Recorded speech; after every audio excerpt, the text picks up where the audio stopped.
everyone, welcome to another episode of Chaya Chats. Thanks for tuning in. For those of y'all who are doing their virtual race, keep going and I hope we can keep you company. My name is Diana and today I have a very lovely couple, Rini Chechi and Andrews Achacha. Thanks for coming down today, guys. Thank you. Our pleasure. Thank you so much for having us. I know that it was a difficult decision to make. Yeah, because there are not so many. There's so many young couples that are there in this church, and you had to select us here. I don't know if it's a good thing or not, but thank you for having us. It will be a good thing, I'm sure about it. Okay, so today's topic is from single to spouse, and I know that the two of you recently got married a few years back, so we're here to talk to you and we just want to hear your experience of getting married and how it was like and starting a new family. So the verse reference is from Matthew chapter 19 verse 6, which says, "What therefore God hath joined together, let no man put asunder." Okay, maybe we can start with a short introduction, introduce yourselves, maybe tell us how you guys met. Okay, so my name is Rini. Thank you so much, Diana, for introducing us. But my name is Rini. I'm an occupational therapist at Changi Hospital. Wow. We've been in Singapore for the past 4 years now. We've been married, going to be 5 years this year. How we met is quite interesting because we grew up together in the same church. So we know each other as kids, but just know each other in the sense like by the way types. But I will let Andrews continue with the rest. Sure. My name is Andrew. Again, as Rini said, we are the parents of the kid that goes to everyone, or the kid that smiles a lot. Her name is Isabel. So that's how a lot of people in the church know us, and they come, "Oh, you're Isabel's dad." Okay. So that's about us. I work for an IT company here. We've, as Rini said, been here for 4 years, and as Rini again said, that we've been in the same church. We know each other since our childhood, but we hardly spoke to each other, and it's only as youths when I was part of the youth league, and one of my job was or one of the roles that I had to do was to get people into the church and into the youth programs, and I more often than not used to go to Rini to help me out with different things like leading praise and worship or doing Bible study or something like that, and we had a very healthy friendship from that time on, and it continued over the years. Till there was till our parents thought it is time for us to get married, and then we went through our directories and we saw this guy's good, and she said, we did it around the same time, and we said, we're going after each other. So it like I would say that it's us is more like an arranged marriage, but we arranged the marriage and then we asked our parents to get together and take it to a logical closure, if I have to say. Wow. I think it's wonderful that you guys grew up together in the same church, knew each other from childhood. So what was your first or earliest impression of each other? Was there a very funny story that you remember of each other that you'd like to share? I don't remember anything specifically about Andrews, but when I used to think about a spouse and things like that, I had only 2 main criteria. One was the person had to be deeply rooted in God. So he has to love God more than he would love me. The second is a silly request or something silly that I saw. I love wearing heels. So I really wanted somebody to be tall after I wear heels. Not the same height. He has to be taller after I wear heels. I think a lot of girls can relate to this also. So that was just my criteria when I was looking for a guy. Yeah, for me, I always knew Rini as this studious young girl in church and in school. So we also went to the same tuitions, if I have to say, during our board exams in our O levels or so in India. And she was somebody who seemed to be very serious, not fun at all. Somebody who was very talented. So I've seen her dance a bit. I've seen her playing the organ in church, and then I've heard her testimonies in the youth prayer sessions that she used to get up in the morning and pray at 5 o'clock. And I was wondering, wow, there's hardly anyone I know who does that. But after marriage, none of that has happened. Once the baby came along the way. Lack of sleep does a lot of things to you. So I've never seen any of that happen after that. I've not seen her playing the organ after the marriage. I've not seen her praying in the morning. No, just kidding. Okay. So you mentioned that you guys had an arranged marriage. So tell me more about what was that like, and what are your views on the typical arranged marriage that we are very familiar with in our culture?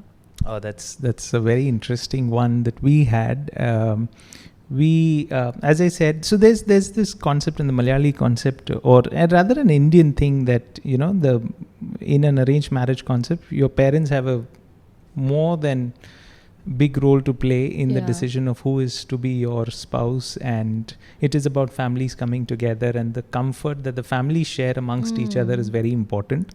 And in our parents' generation, I'm not sure how much of that was actually passed on to the ones who are actually getting married, where they had a conversation even before getting married.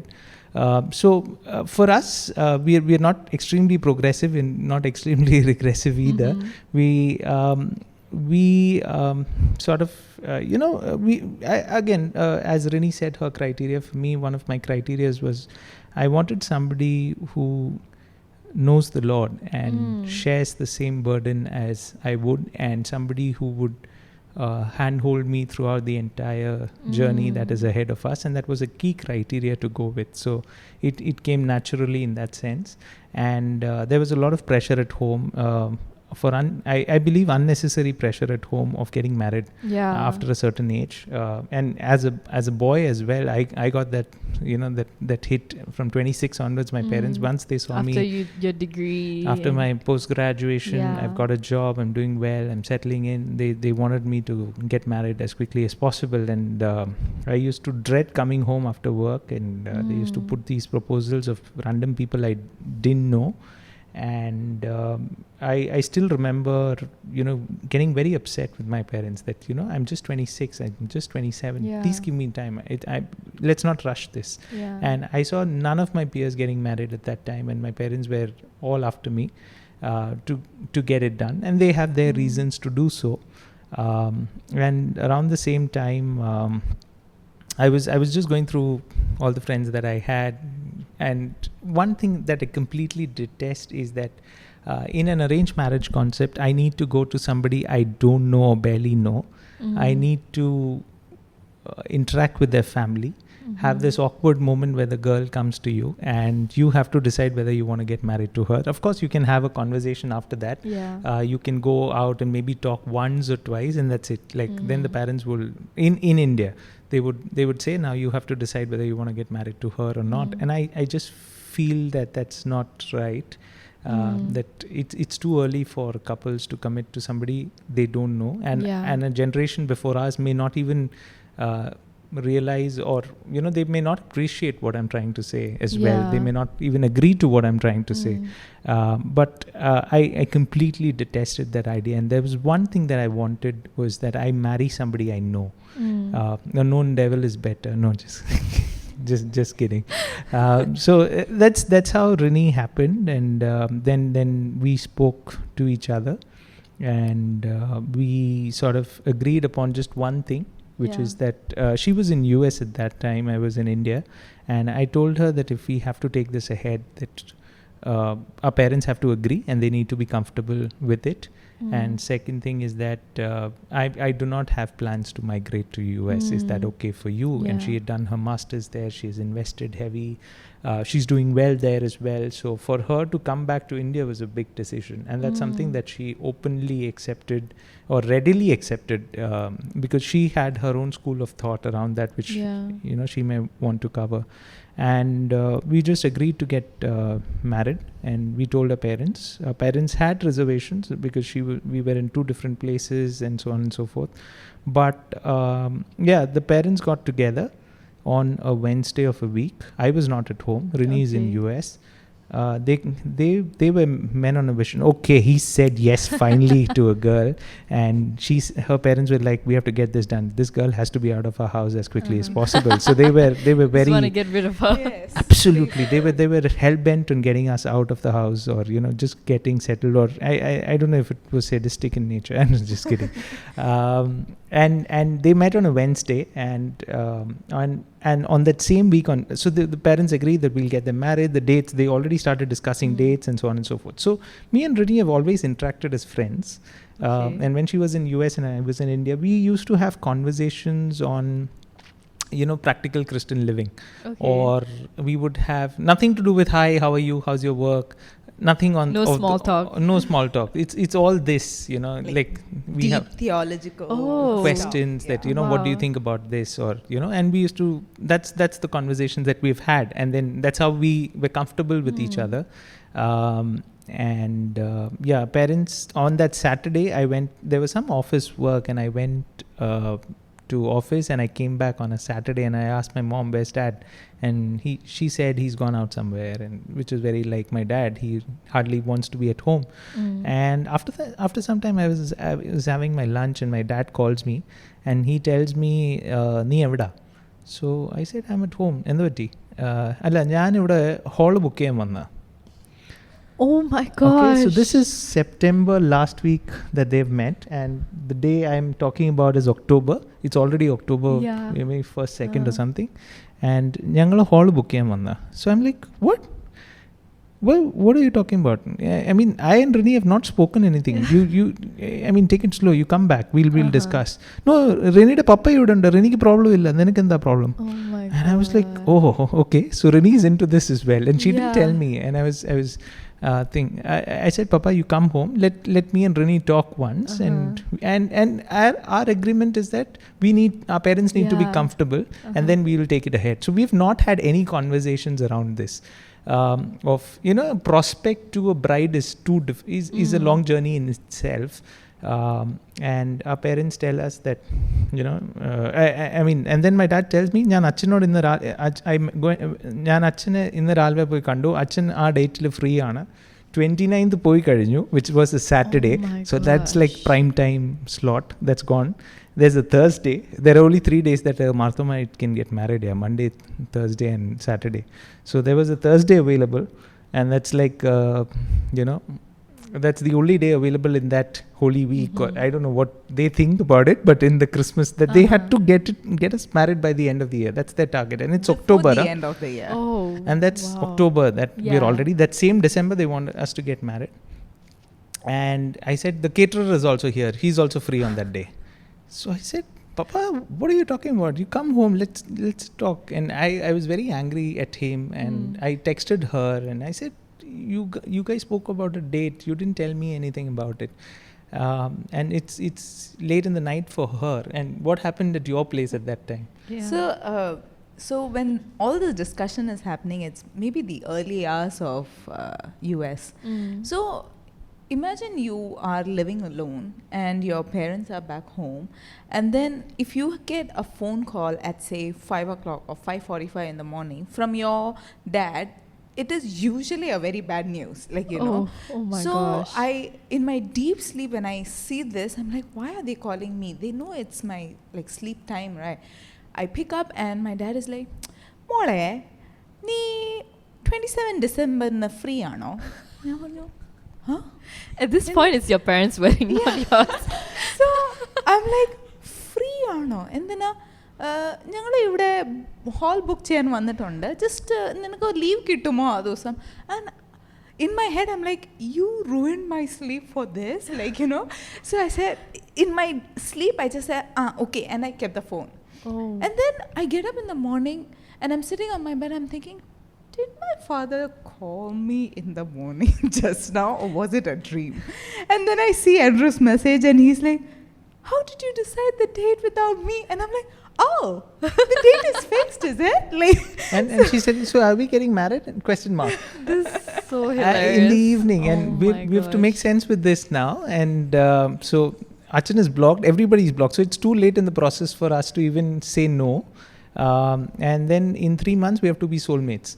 We have to come together. There's no other option. So we have had no conversations prior to a wedding on how a wedding should be, or, come to even a level of alignment in terms of what our expectations are, what we like, what we don't like, what is her favorite color, what does she like to eat. I have no idea. We literally Oh my don't know gosh. any of these things, because we never interacted at that level to know. Oh, if you ask me what is Andrew's favorite so and so, and I absolutely have no idea,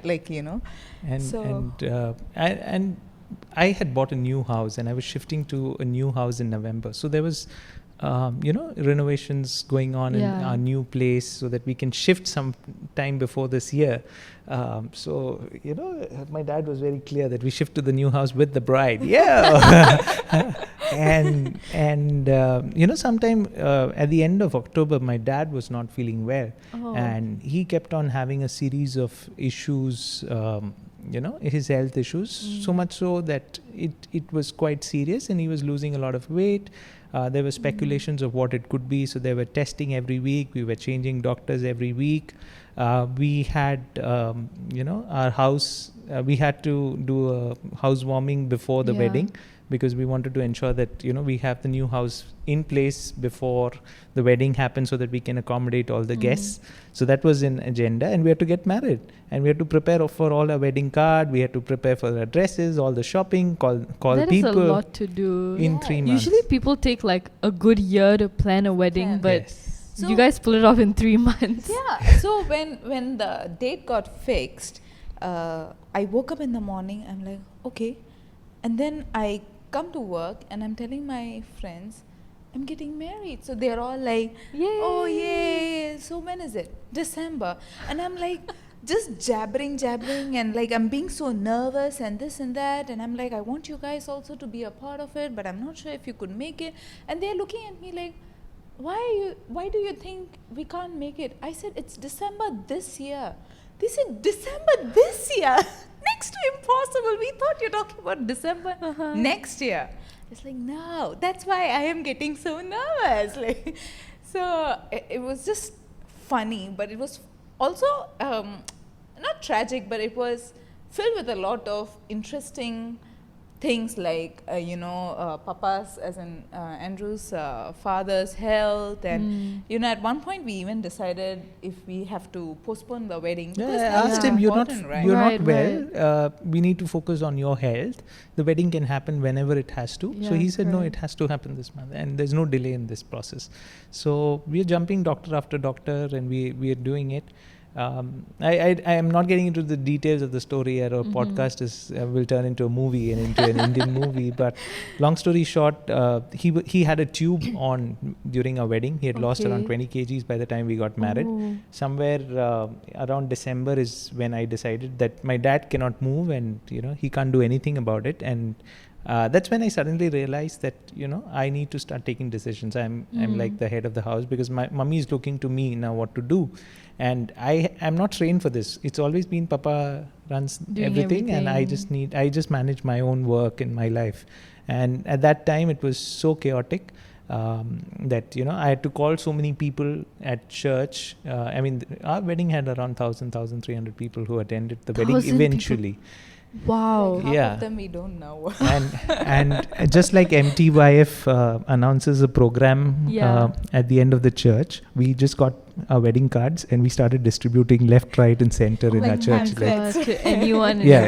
Uncle, it's my wedding. You have to come. Be there with your whole family. And I'm not even sure if the Matthew Verghese that I want to call is exactly the guy that my dad wants to call, but I'm just assuming it is this guy.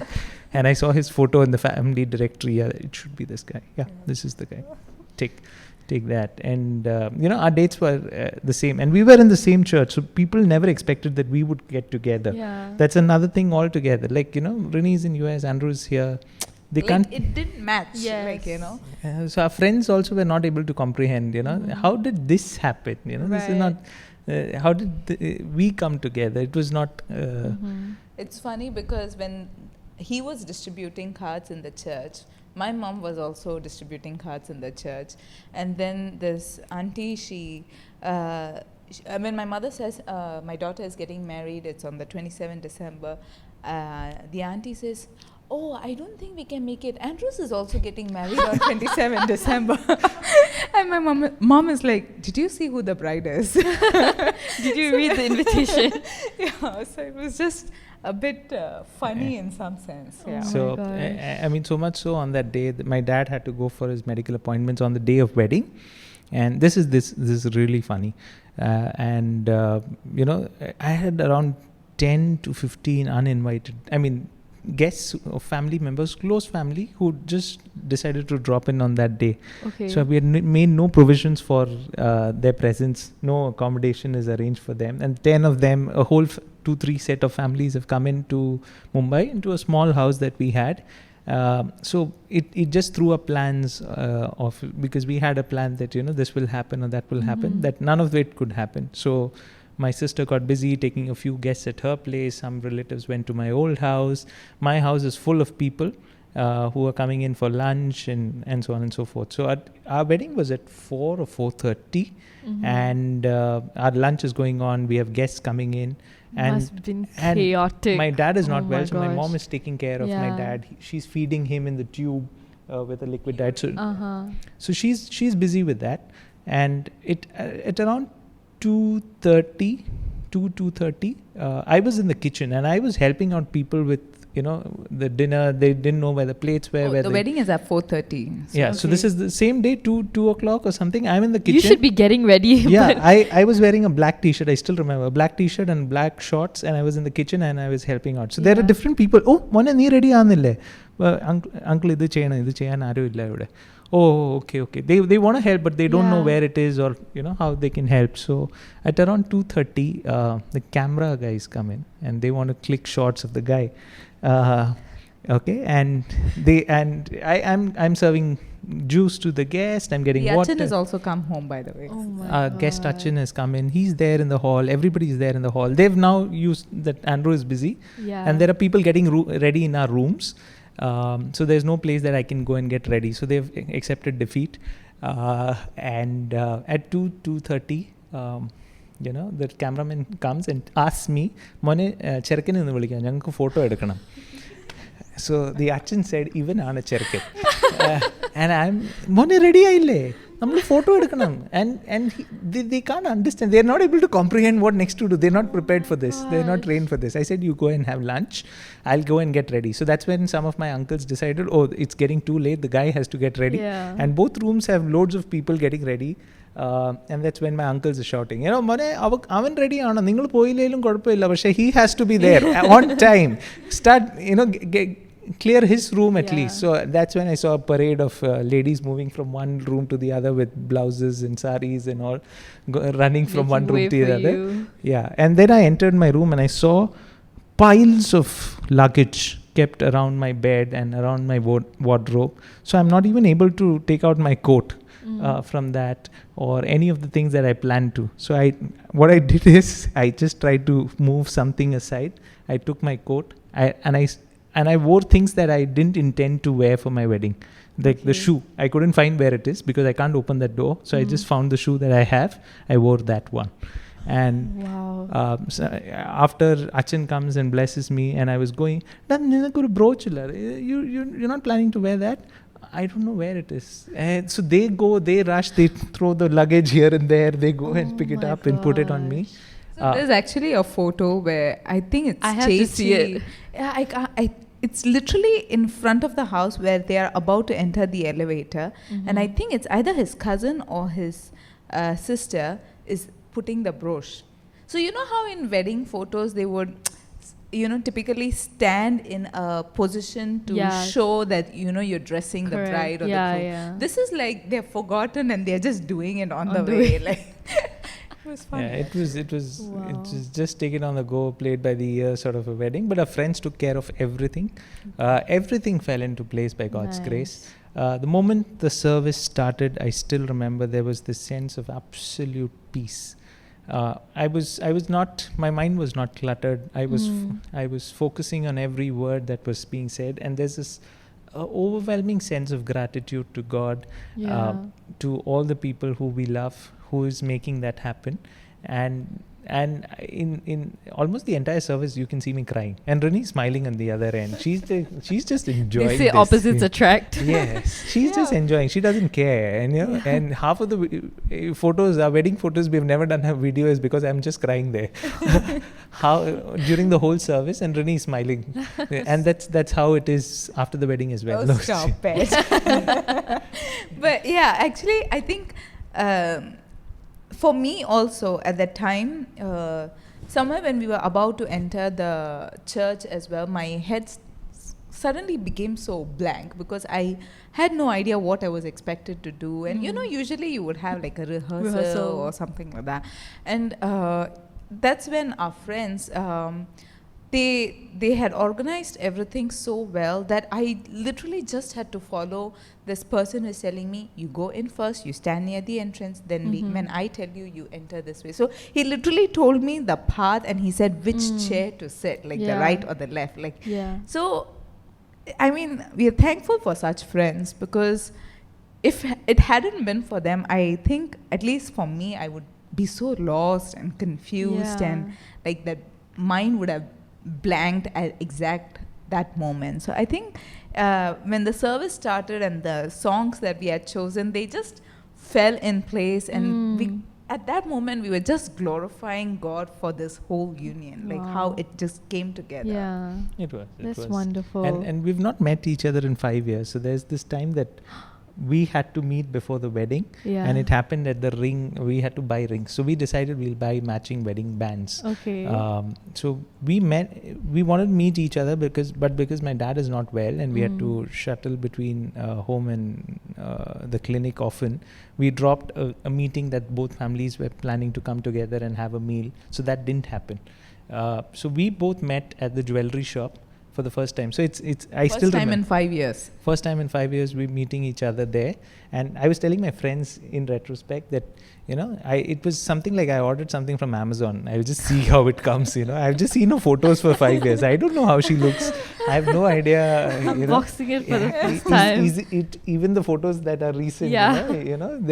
She might not be looking the same way she does. And it was funny because I was so badly jet lagged, because the day I landed can is only when imagine. we bought the wedding sari, Yeah. the reception sari, and my face was like, I still remember my sister-in-law, Andrew's sister, asking me, are you okay? Like, she's thinking maybe I'm like tensed or something. Yeah. But I was genuinely so tired because I had no sleep. So you can see it on my face, but somehow that was not the case on the wedding day. And it's important to know she just came down for 10 days to get married, and she went back. She went back for some more time, settled, wrapped up her things, and then came back to India for good. And by the time she came back is when Singapore happened. So we literally started staying together in Singapore. Yeah, as a couple. As a couple. Okay. Wow, what an interesting story. It's crazier than I expected. I think this is the craziest wedding story I've ever heard. But I want to know what happened after the wedding. Like, how are your feelings towards each other after, like, you, Rini Chichi, you just moved back from the US. How is settling in and, getting to know each other properly this time? How did that go? Like Andrews mentioned, we started running a house, a family, after we came to Singapore. So trying to understand simple things like, where do we want to buy our groceries? What do we want in our groceries? Something as simple as that is when we started doing, when we came to Singapore. And at the time, I was also simultaneously looking for a job. But then I realized, I have to start cooking as well. And I'm not a great cook. I cook only for survival. So poor thing, he had to eat my food Oh, because he told me that he eats spicy stuff. So I Okay. would put like half a kilo chili powder in my food.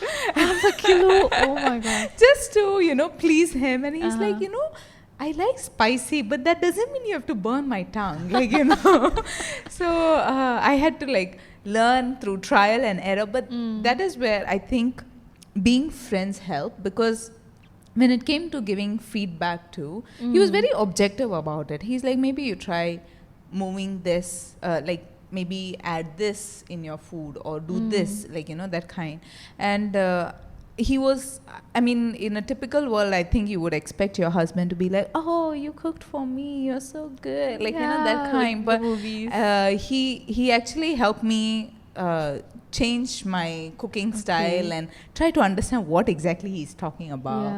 That was one. Then few things also, when we started making decisions or important life decisions, as a person who has been independent, who has lived alone, it was quite difficult for me to go by the concept of how wives are asked to submit to their husband.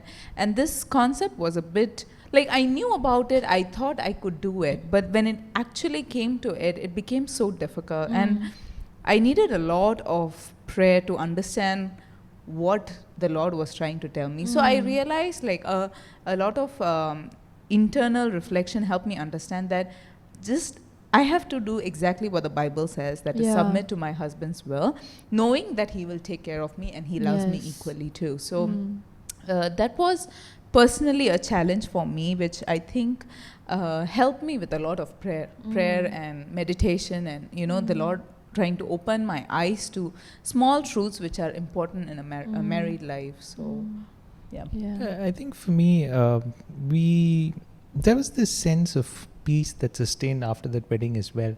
It was just like two friends that stay together in a house, and this friend doesn't go back, that's all. She stays over, and and we had similar interests, we had acquired interests which each other's liked, and we started doing that. I think a big part of it was when we came here, COVID happened immediately. So we came in November 2019 and COVID happened in March. So we were forced to interact with each other inside a house, and I'm so grateful for that time, that we just knew each other, each other's rhythms. She used to compliment. I used to be extremely stressed about work because I had just come into Singapore, and there were a lot of things happening at work, and because I was remotely working, it was not easy for me to even understand some of the things that I was doing. And she would just compliment me, support me, and just ensure that I'm being taken care of at that time. I'm not stressed.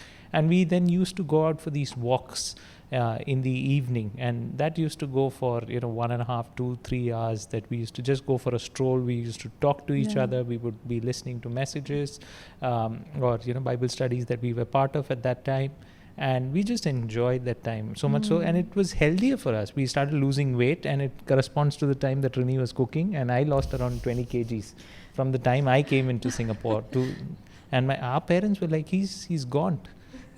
What is happening to him? Is he okay? And Rini is cooking, and I'm telling it's all Rini's cooking. She's excellent cook. I've lost 20 kgs. Because I think the health part was like, we lost so much that people were like, whatever you're doing, stop. It's not looking good. They think it's like a torture, but they were thinking like maybe we are having some illness or something like that, but actually I think that was a very good time for us to interact as a couple, to the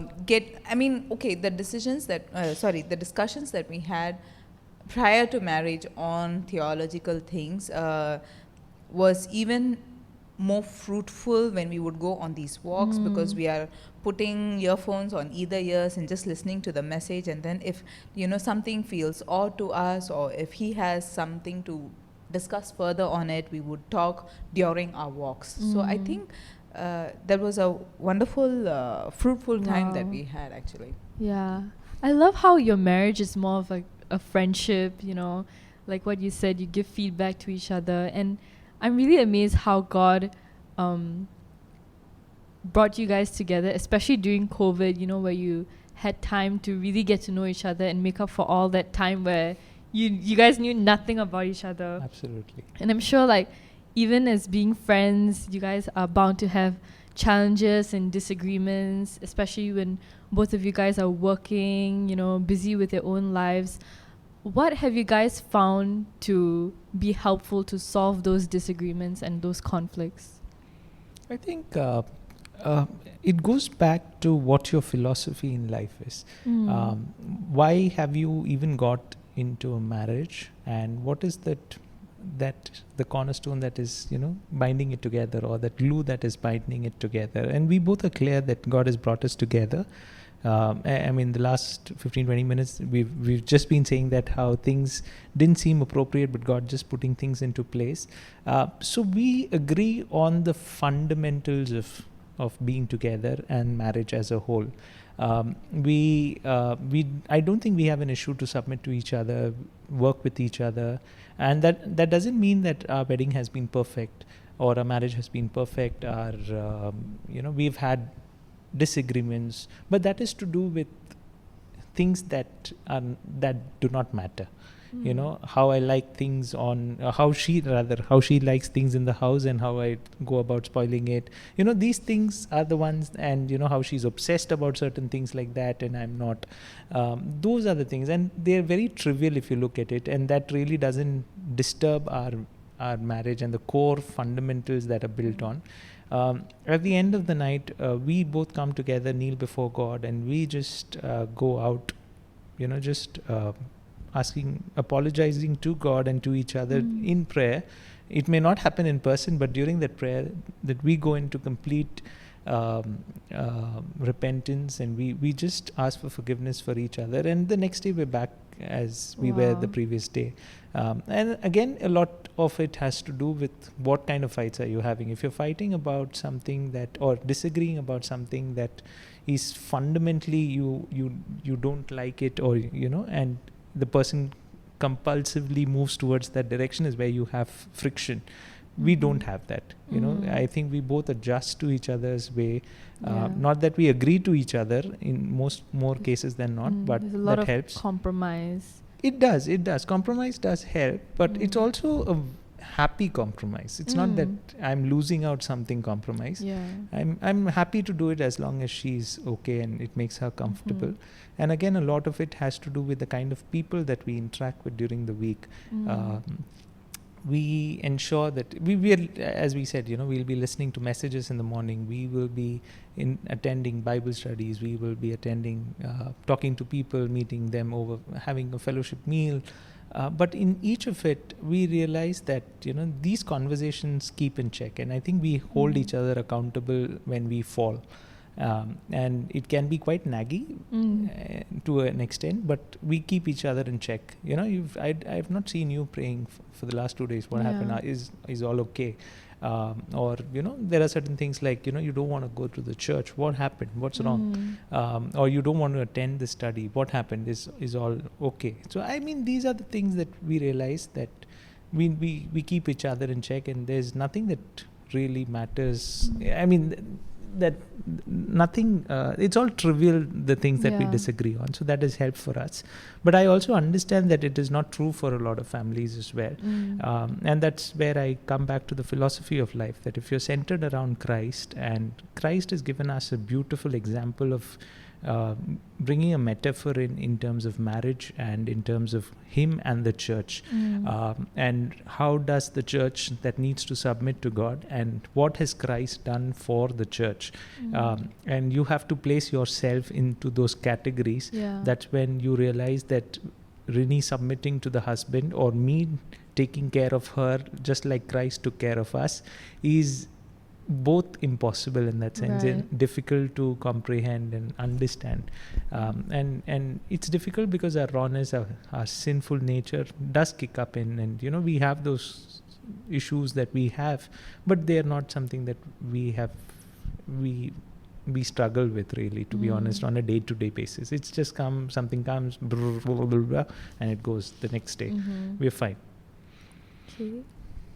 It's just that when we have disagreements, I also think personality-wise, I go into this volcano and, I like erupt like a volcano. And he has this habit of making me laugh, or he will like crack a joke. And my emotions at that time, the way it comes, when you make me laugh, it goes as well. So I think it helps, because then he'll just like say something which makes me start laughing, and the whole like intensity of the situation has died down. And then when we are a little bit more logical, then we will say like, no, this is what I disagreed about it.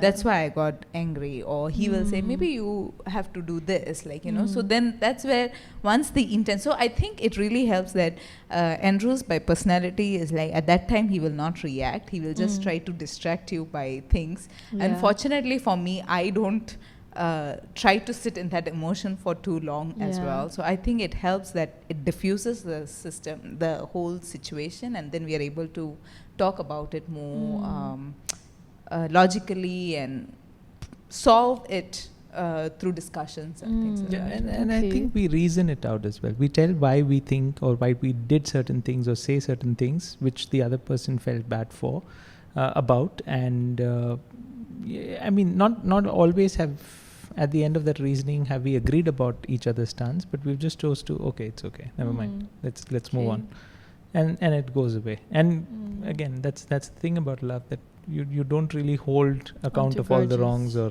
that's something that we were guilty of in the start, but something that I don't think we dig each other's, you had done this in 2018. I don't think that happens for us. So that helps. We both have quite bad memories in that sense too. So I don't think we really can hold on to it.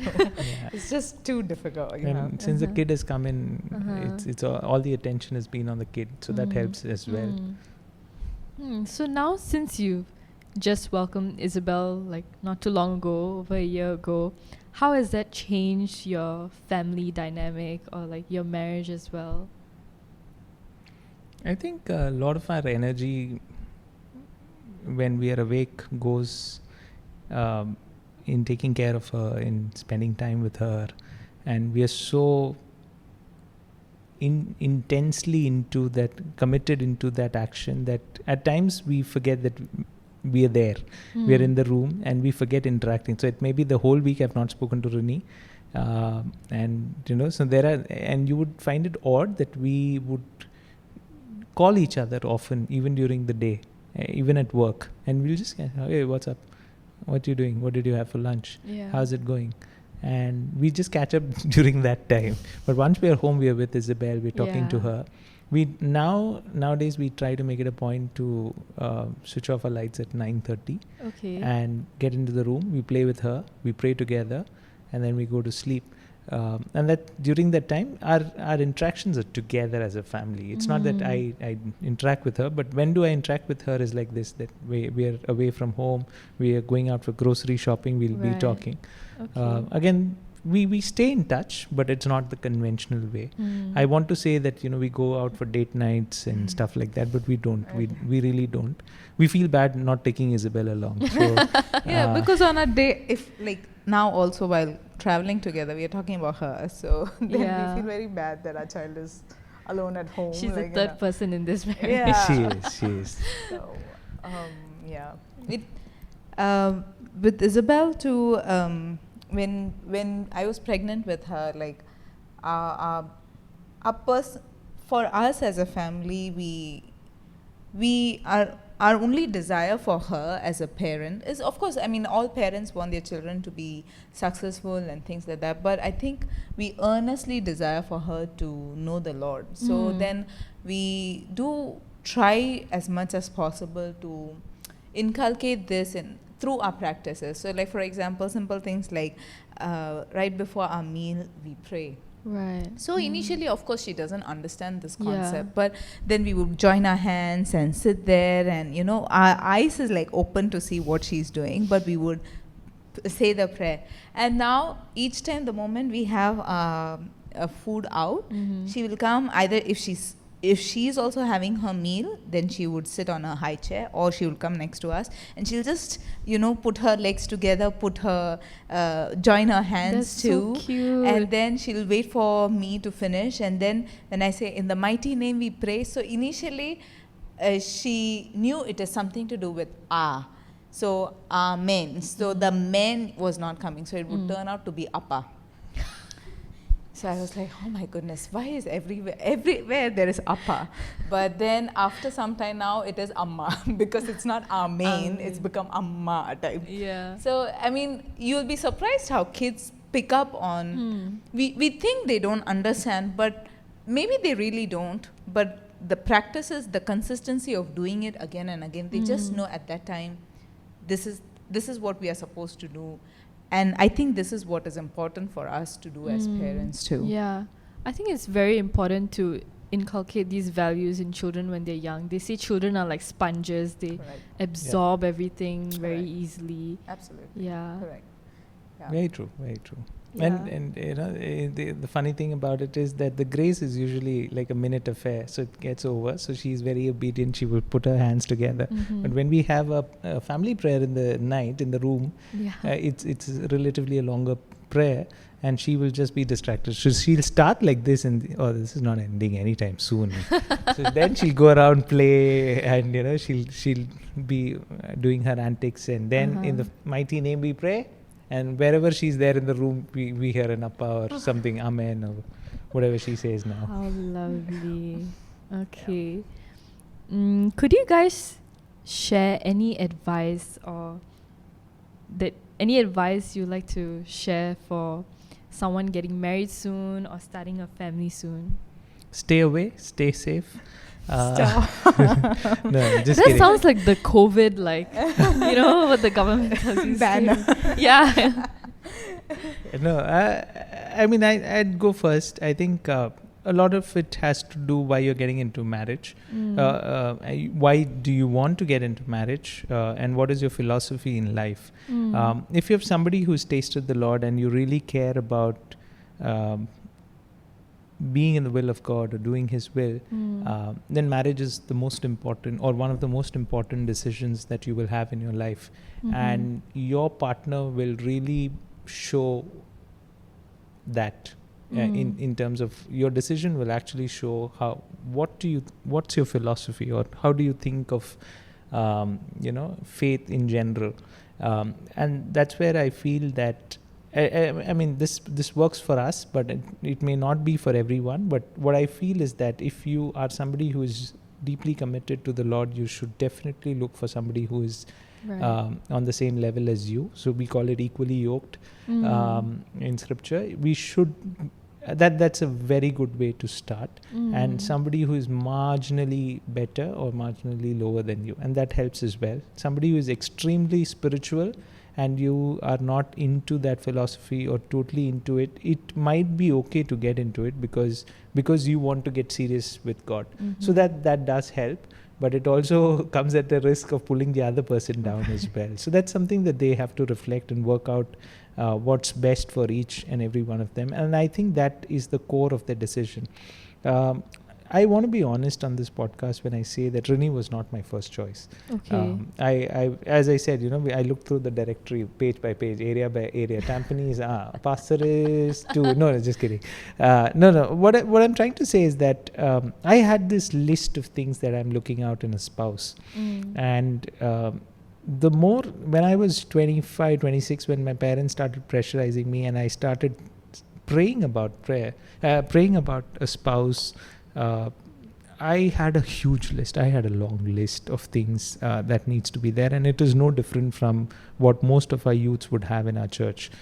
She needs to be educated. She needs to be beautiful. She needs to know things. She needs to be funny. She needs to be independent, and that list goes on.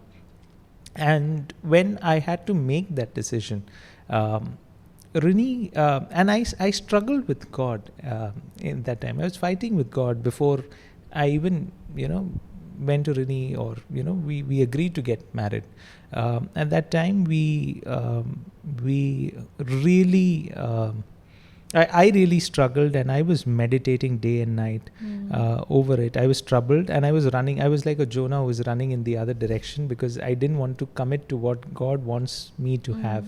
And I was looking after that perfect person that I want to get married to.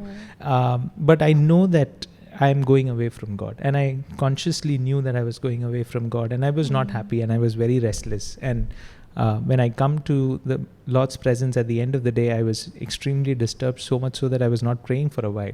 And then when I go, and because I was so active at church, I would end up being in that Bible study or in the church or in a place where the word of God is shared, and the Spirit of the Lord spoke to me in different ways.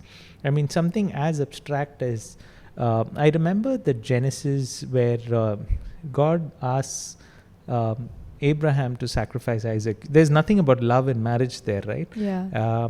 I was reading through that verse, or I was meditating on that verse, and I see how God is trying to tell Abraham that, Abraham, I want you to sacrifice your only son, the son whom you love the most. And God is using two things which is implicit. Abraham knows that, God knows that as well. But he's calling out that thing and almost like teasing Abraham that your one son, which they waited for so long, you're the son whom you love the most, go and sacrifice him for me. That spoke to me. How I saw that was that, Andrew, what is it that you are holding on to, that the life that you want, the list that I wanted to have in marriage, and that was so appealing to me that I loved it so much. I didn't want to let it go. And you know what happened to Abraham after that. And I just remember creating a list, and I said that this is, if there are 10 things in my list, Rini had 4 of them. And there were things that what I thought God wants me to have in a spouse, that had around 5 or 6, if I remember. And Rini ticked all of it. Wow. And that day, it was after a message, I remember, which one of our friends in our church gave. I went and I thanked the person, and I said, I was praying about something, and I thank you for telling it. I didn't tell that lady why I told her that, but that is the day that I went to Rini and I said that, I think we should get married. And I was running away from that decision. Rini ticked all those boxes, and in retrospect, when I think about it, if I had chosen something else, I wouldn't have been as happy as I am today, as contented as my life is quite peaceful. So I come to home, I look forward to coming to home, spending time, and I really regret leaving home for work. Not that I don't enjoy my work, but I want to spend time. So if she's working on a Saturday and it's a half day, I really don't like that Saturday, because she's out for half a day. Even if it means that I have my time with Isabel, it's still not complete for me. And that for me is very important. So that's where I bring it back to the philosophy that you have, and what you're looking for in a marriage. It will never be perfect. You might not end up with the same person, and you need to be okay with it. What are your negotiables and non-negotiables? There should be certain non-negotiables. And especially when you're marrying somebody whom you don't know completely, or you know little. I mean, if you're dating and married, you more or less know this person out. But you also need to be, I've heard it from a lot of people, you need to be surprised that there may be areas in their life that you had no idea this is how the person is or reacts to, which sort of shakes the very defense that you had for marrying that person. So that is the second aspect of it. And the third aspect that I feel is very important is that it is in our culture, you can't take out family from that equation. And I'm saying this with the utmost respect I have for our elders, that sometimes the parents do not know where to draw the line. And it's not just us, it's people that we interact with, that they do not know when to interfere and when not to interfere in another couple. This person may be your son and has been your son for 26 years, but once he's married, he's a separate unit. And you need to respect that family as an independent family, and you need to trust your son and your daughter to take that decision on their own. Even if it means going out, traveling, things that you initially would submit to, you don't need to do that. And I think parents should, I am not saying that parents shouldn't say what they think, they can, but not impose it and not nag their children about it. And why am I saying this is because we need to keep that in mind when we also decide about our spouse, that does this person fit into the family, fit into the culture of this family, or will have difficulty adjusting with it, because you can't run away from your family if you have that philosophy in life. If you're fiercely independent, you've been independent for 10 years, you're studying elsewhere, you're going to get married to this person elsewhere, and you're not going to be with your family more often than not, then I think it's a different scenario altogether. But for me, I think she just blends into the family. I don't think my mother would call her a daughter-in-law. She would just feel like, where is she? And she would be the one who is talking to my parents more often than I talk to them. She would initiate conversations with them. And because she was a medical profession, even after when we got married, my father would only allow me and my mother to feed him in the tube. Not even my sister, not my nephew, not my brother-in-law. And when Rini came the first time after our wedding to our house, she just took over that responsibility because she's a medical professional. She feels she belongs here, and it just comes into her naturally. She took the thing and she started feeding him. And both me and mommy were, what happened here? How is he okay with her doing this? And she sort of commands that the respect in that room. She's part of this family, and she's very much she belongs here, and that's a very important decision I feel that youths need to take when they consider their marriage as well. Something that again, it's more our opinion than a prescriptive line, but I think that's something that I feel. So what about you, Rini? What is some advice apart from guys being tall? Just bouncing off of whatever Andrews just said regarding family and things like that. I think I don't say this to you a lot, but he's fantastic in the way he's a proper HR in that sense. Like, when difficult employees come to you, he knows what to say in the way that he has to can win them. Put the point across, but without really, getting into their wrong book. So even when I think he has a perfect balance of husband and son. So when there were, say, like a little bit glitches in the way I thought about something, and I was like, this is not fitting in the way I think, he wouldn't immediately go out as knight in shining armor and, try to justify for me or anything. He would just listen to me, understand where I'm coming from. And then he said, there would be two things he would say. One, he would say things like, I think this is something you can handle. I don't need to step in for that. And then, okay, so I just have to find a way to do this more gracefully. Like, another thing he says is, whatever you do it with grace. And the second thing is, if he genuinely sees that I can't do anything in such a situation because it may ruffle feathers the wrong way, he will step in, but he has his timing, and it's usually the most perfect timing to come in. So I think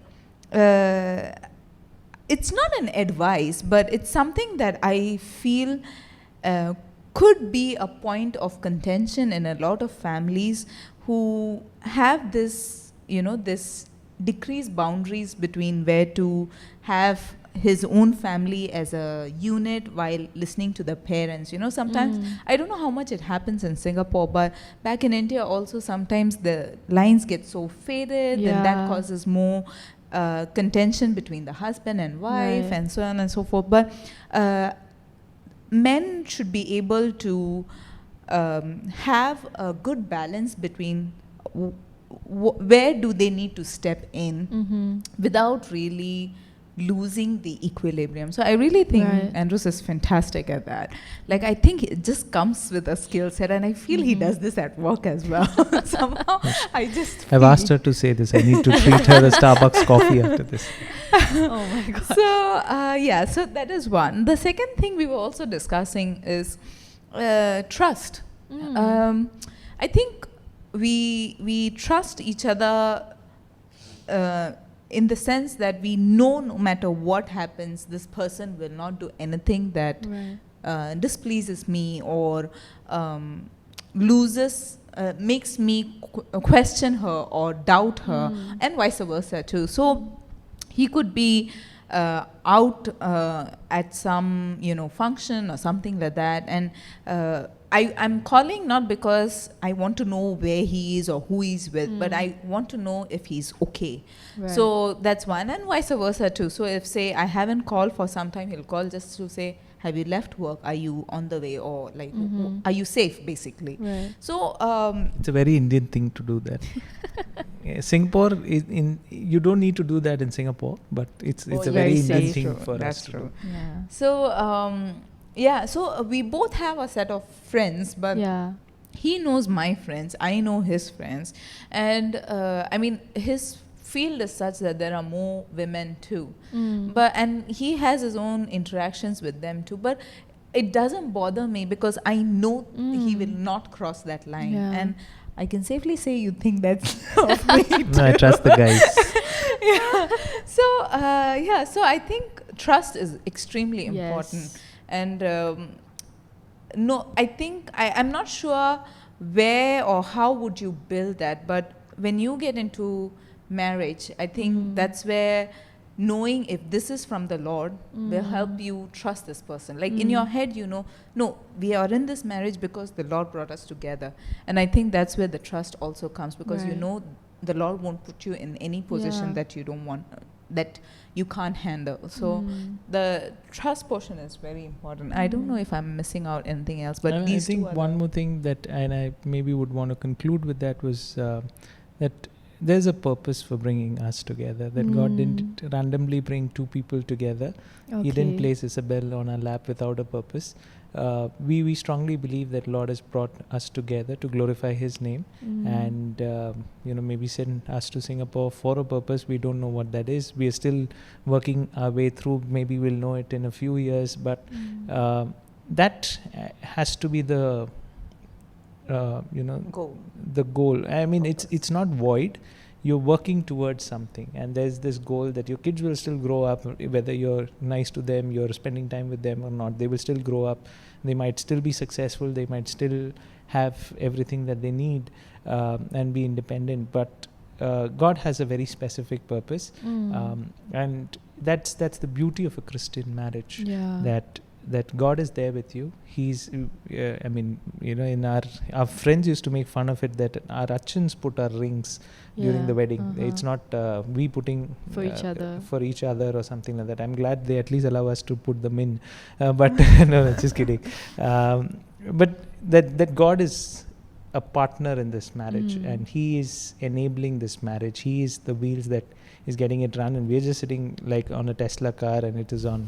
He's taking us, and we know that wherever He's taking us, it is safe. And we recently had a couple of issues, external stuff that was troubling us, and we were meditating, and Jeremiah 29:11 was something that we were meditating on, that God has plans to prosper us, not to harm us. He takes care of us, and we are fearfully and wonderfully made for something, and it's for us in that marriage to identify what it is and say as many yeses to opportunities and as many no's to things that take us away from God. I think that for me would be the underlining aspect of a union together with two people. Wow, thanks for sharing, Andrew Sachacha and Rini Chichi. It has been so insightful, and I've genuinely learned so much about marriage. And even though I'm still very young, like the two of you have definitely given me an example of what I should look for in a partner. And maybe to wrap things up, maybe you guys can share one thing you love about each other. This is a tough question. I can tell you things I don't love. That I have a list. Okay, like I mentioned before, his personality. He like when I can be on the extremes. I think he is quite steady with his reactions, whether it's if like I I can hardly think of when he's angry, but even when he's angry, I really can't understand if he's angry or he's just serious, like, you know. So I think he's quite steady in that sense, and that helps me ground a little bit more rather than being all over the place. So that's something I love. For me, it would be that she's very easygoing and she's very friendly. And that's very something that comes to her very naturally, something that I could do with in my work. But she can just make friends with a pantry auntie or an a grab uncle or anyone, a sweeper in our condo, anyone and everyone, and that comes very naturally to her. And that also, so she makes friends very easily. She makes connections very easily, and that is to do with how she is, very approachable. She's not head high. She doesn't have a lot of I'm something or that side of it, and I really appreciate that also helps us again level against each other, that we both really know where we stand in this marriage, and that allows us to be on the same page more often than not. Wow, that was so sweet. Oh my gosh. Okay. I don't like her cooking. No, just kidding. He's a better cook, actually. So really? I had to be. There we are complementary. I like the cleaning. He likes the cooking. So after he cooks, I'll like get out of the kitchen. Let me clean, that kind. Wow. I think it's really lovely that you guys complement each other, and sometimes it's really difficult to find that in a partner or even a friend. Yeah. So thank you again for coming on this podcast. I loved hearing about your story and talking to you. It has genuinely been a pleasure. And for those listening to this podcast, I hope you've enjoyed this episode as much as I did. Thank you again. Thank you so much. Thank you, Diana. Thank you, everyone. Welcome. Bye-bye. Bye. Let's see